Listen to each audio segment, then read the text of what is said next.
అన్నయ్య movie serials అవి start చేయకముందే మీరు ఇక్కడ వచ్చేసారా హైదరాబాద్కి? అవునండి, అంటే సీరియల్స్ నడుస్తున్నాయి అన్నయ్యవి. అంటే మీరు ఆ స్ట్రగుల్ టైంలో మీరు ఉన్నారు ఇక్కడ? నేను ఉన్నా. అంటే మీరు ఫస్ట్ అన్నయ్యతో పాటే ఇక్కడికి ఈ ఇండస్ట్రీలో ఉందామని వచ్చేసారా? లేదు, అన్నయ్య 89లో వచ్చాడు, నేను 97లో వచ్చాను. సో నాది నేను డిప్లొమా చేశాను మెకానికల్ ఇంజనీరింగ్. సో అది అయిపోయింది. అయిపోయిన తర్వాత నేను ఇంజనీరింగ్కి వెళ్ళాలి కోచింగ్కి విజయవాడ.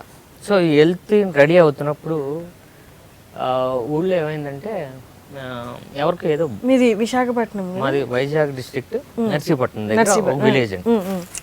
మా ఫాదరు మా ఊరు మున్సిబు, అలాంటి ఫ్యామిలీ మాది. నేను వెళ్ళాలి విజయవాడ కోచింగ్కి. వెళ్తే మా ఫాదర్ అక్కడ ఊళ్ళో ఎవరికి ఏదో ప్రాబ్లం వచ్చింది. సో అప్పుడు ఏంటంటే డబ్బులన్నీ కోచింగ్కి సెట్ చేసి పెట్టారు, బట్ ఆయనకి ఏదో ప్రాబ్లం వచ్చింది. ప్రాబ్లం వస్తే డబ్బులు ఇచ్చేసాడు. సో ఇప్పుడు ఏమైంది, ఇమీడియట్గా నేను జాయిన్ అవ్వాలి, రేపు వెళ్ళి జాయిన్ అయిపోవాలి, లేకపోతే ఆల్రెడీ స్టార్టెడ్ కోచింగ్ దేనికి, ఇంజనీరింగ్ ఈ సెట్. సో ఏమైందంటే జరిగిపోయింది, ఆ పనిలో 2 రోజులు అయిపోయింది, నేను ఇంక వెళ్ళడం మానేశాను. వెళ్ళడం మానేస్తే అయిపోయింది మొత్తం అంతా. సో ఆ టైంలో అన్నయ్య వచ్చాడు, ఇంకెందుకురా ఇప్పుడు నీకు ఇంట్రెస్ట్ ఉంటే అక్కడికి వచ్చే అన్నాడు. ఆల్రెడీ నాకు ఇంట్రెస్ట్ లేని ఉన్నట్టుగా ఉండేది అప్పుడప్పుడు. సరే రమ్మన్నాడు. మనకి ఏదో కొంచెం అన్నయ్య వల్ల ఇన్ఫ్లుయెన్స్, ఏదో అన్నయ్య వల్ల మనకి చిన్న ఇన్ఫ్లుయెన్స్ ఉంటుంది కదండి. సరే అయితే అని వచ్చేస్తానని అన్న. సరే అయితే నేను చెప్తాను అప్పుడు వచ్చాను. సో అలా ఏంటంటే అన్నయ్య ఒక రోజు ఫోన్ చేయడం, ఎప్పుడు ఫోన్ చేస్తాడని వెయిటింగ్. వచ్చాను హైదరాబాద్. వచ్చే టైంకి ఆల్రెడీ అన్నయ్య సీరియల్స్ అవి చేస్తున్నాడండి. అక్కడి నుంచి సీరియల్స్ స్టార్ట్ చేశాను. నేను వచ్చే టైంకి అన్నయ్య ఏం చేస్తున్నాడు, నిన్నే పెళ్ళాడితే ట్రైలర్స్ కట్ చేస్తున్నాడు, రంగీలా ట్రైలర్స్. సో ఆ టైంలో వచ్చాను నేను. మీ ఇంట్లో అన్నయ్యకి ఒప్పుకున్నారా ఇటు వచ్చేయడానికి? అన్నయ్యక 89 కదా. ఎలా ఉండేది ఇంట్లో? ఆయన ఎప్పుడు చిన్నప్పటి నుండి మూవీస్ మీద ఇంట్రెస్ట్ ఉండేది, అలాగే ఇంట్లో కూడా? అవును, బేసిక్గా మా ఫాదర్కి ఇంట్రెస్ట్ సినిమాలంటే. సినిమా థియేటర్ ఒకటి రన్ చేసేవాడు. ఆయనకున్న ఇంట్రెస్ట్తో ఒక సినిమా థియేటర్ కట్టి, అప్పుడు మన సినిమా ఫిల్మ్ అప్పుడు కదండి రీల్, అది తేవాలంటే విజయవాడ రావాలి. అక్కడి నుంచి మాకు 250 km 300 km ఉంటుంది. ఓకే. సో అక్కడికి వచ్చి సినిమా తెచ్చి ఇక్కడ ప్రొజెక్ట్ చేస్తూ ఉంటాడు. సో ఆయనకి ఇంట్రెస్ట్ సినిమాలంటే. తర్వాత సినిమా బుక్స్, ఆయనకి మ్యాగజైన్స్ అప్పట్లో విజయ చిత్ర అన్నీ ఉండేవి. మా ఇంట్లో ఇంత పెద్ద లైబ్రరీ ఉంటుంది, మూవీ బుక్స్ అన్నీ. తర్వాత నావెల్స్, ఇవన్నీ అన్నీ చదివేశాడు. ఆయన ఏమేమి బుక్స్ ఉన్నాయో ఆ ర్యాక్లో ఏమేమి ఉన్నాయో, సినిమాలు, తర్వాత నావెల్స్, శ్రీశ్రీ గారి అన్నీ చదివేశాడు. ఆయన నుంచి అన్నయ్యకి బాగా అలవాటే. సో తెలియకుండా సినిమా అన్నయ్యకి కూడా ఇంట్రెస్ట్. సో ఎందువల్ల నాన్న అలా చదవడం వల్ల, ఇంట్లో చూడడం వల్ల. నేను ఒకసారి హైదరాబాద్ వెళ్ళి యాక్టింగ్లో జాయిన్ అవుతాను, ఇండస్ట్రీకి వెళ్తాను అన్నప్పుడు నాన్న డబ్బులు ఇచ్చి పంపించారు. వద్దు కెరియర్ ఏమనలేదు. నేను విన్నాను ఇక్కడ పూరి జగన్నాథ్ గారు ఇక్కడ వర్కౌట్ అవుద్దా లేదా అనే కొంచెం అలా డౌట్ వచ్చినప్పుడు సర్టిఫికేట్స్ తీసి కాల్ చేశారు అని. అవునా, నాకు తెలియదు అయితే.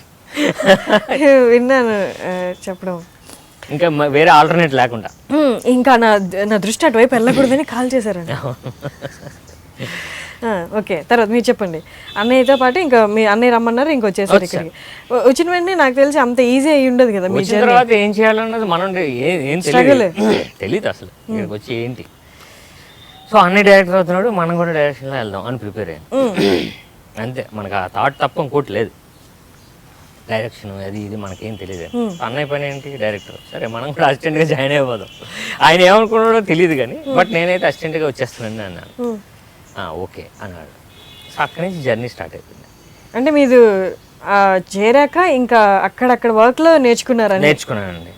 అంటే నేను మామూలు ఎలా అంటే ఇప్పుడు ఇది పని, నా పని అని ఫిక్స్ అయితే ఇంకా దానిపైన ఇంకా స్టార్ట్ చేస్తాను. ఓకే. సో అన్నయ్య అప్పుడు ఏం చేయాలంటే అన్నయ్య దగ్గర ఉన్న బుక్స్ ఉన్నాయి, డైరెక్షన్ సంబంధించిన లైటింగ్ ప్యాటర్న్స్ అప్పట్లో బుక్స్ ఉన్నాయి, బాగా బుక్స్ చదివాడు, అవన్నీ నాకు ఇచ్చాడు. నేను స్టార్ట్ చేశాను. ఇక్కడ హైదరాబాద్లో అప్పుడు సినిమాకి సంబంధించిన బుక్స్ ఎక్కడ దొరికేవి కదండి. ఒకటే బ్రిటిష్ లైబ్రరీ అని ఉండేది ఓకే మన ట్యాంక్ బండ్ దగ్గర. సో అక్కడే బుక్స్ ఉంటాయి సినిమాకి. అప్పుడు సినిమా ఇండస్ట్రీ మీద బుక్సే ఎక్కడ దొరికేవో. బట్ అక్కడ అన్నయ్యకి మెంబర్షిప్ ఉండేది. నేను వెళ్ళి మెంబర్షిప్ తీసుకొని కొన్ని బుక్స్ చదవడం స్టార్ట్ చేశాను. అసలు సినిమా ఏంటి, అసలు కెమెరా ఏంటి, లైటింగ్ ఏంటి, కీ లైట్ ఏంటి, ఏదో ఉంటాయి కదండి. అది మనకు అర్థం అవ్వకపోయినా ఓకే చదివేసేవాడిని. సో అలా స్టార్ట్ చేశాను సినిమా కెరియర్ అసిస్టెంట్ డైరెక్టర్గా. సో అప్పటి నుంచి సీరియల్స్ స్టార్ట్ అయ్యాయి. సో ప్రాక్టికల్గా స్టార్ట్ చేశాను. సో మీరు అక్కడి నుంచి అంటే పెద్ద అవగాహన లేదు, మేబీ నెట్ కూడా ఉండేది కాదు. 90లో వచ్చింది. 2000లో వచ్చింది. 90లో వచ్చింది.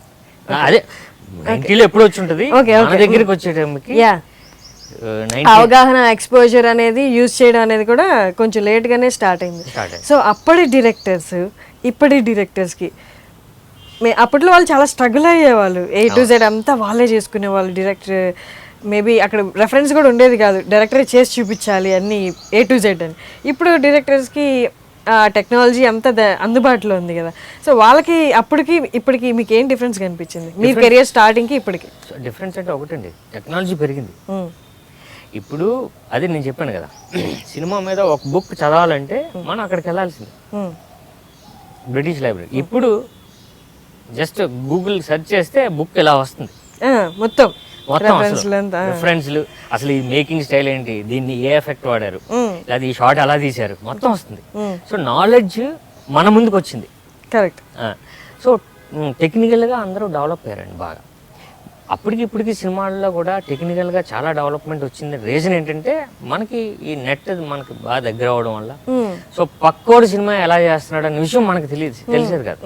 ఇప్పుడు ఎక్కడో ఫ్రెంచ్ ఫిల్మ్ ఇది ఎలా మేక్ చేశారు, ఇది ఏ కెమెరా వాడారు అన్న విషయం మనకు తెలిసేది కాదు. ఏదో బుక్ చూసో లేకపోతే ఆ DVD కొనుక్కొని మేకింగ్ వీడియోస్ చూస్తే కానీ తెలిసేది. బట్ ఇప్పుడు ఇలా కొడితే మొత్తం ఇంటర్వ్యూస్ అన్నీ ప్యాటర్న్ వస్తుంది. ఈజీ అయిందండి ఇప్పుడు, ఈజీ అయింది. బట్ టెక్నికల్గా బాగా అందరూ డెవలప్ అయ్యారు. సినిమాల్లో స్ట్రెంగ్త్ పెరిగింది టెక్నికల్గా. హాయ్, నేను సాయిరామ్ శంకర్. నా సినిమా నేనో రకం March 17th రిలీజ్ అవుతుంది.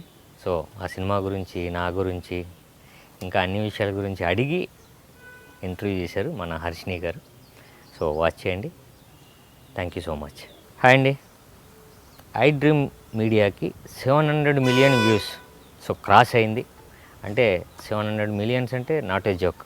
సో ఐ డ్రీమ్స్ బాగా పెరిగిపోతుంది. సో ఇలానే బాగా సక్సెస్ అవ్వాలని, ఐ డ్రీమ్స్ ఇంకా మంచి మంచి ఇంటర్వ్యూస్ చేస్తూ మమ్మల్ని అందరినీ మీ మధ్యకి తీసుకురావాలని కోరుకుంటూ థ్యాంక్ యూ సో మచ్.